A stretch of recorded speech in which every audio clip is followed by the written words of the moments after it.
Welcome to Pindar Poetry. We hope you learned something new. You begin by securing steady renal perfusion.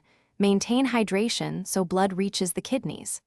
Once blood arrives, it enters the glomerulus where pressure forces plasma through a filtration barrier into Bowman's space. Make sure afferent and efferent arterioles constrict or dilate appropriately. This is how you regulate GFR.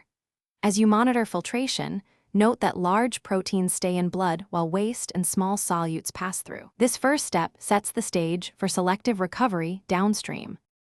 Once filtration delivers filtrate, you drive reabsorption along the nephron. In the proximal tubule, you reclaim most water, glucose, and sodium actively and passively. This preserves volume and nutrients. Then the loop of Henle builds a medullary osmotic gradient so you can concentrate urine later.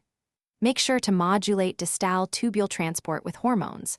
Aldosterone fine-tunes sodium and potassium, while antidiuretic hormone controls water permeability.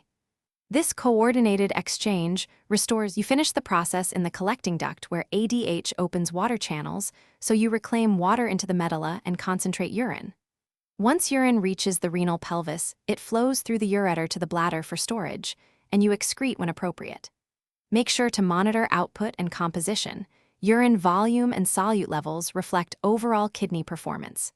If you notice low urine output, swelling, persistent fatigue, or rising creatinine, seek medical evaluation promptly as a key troubleshooting step.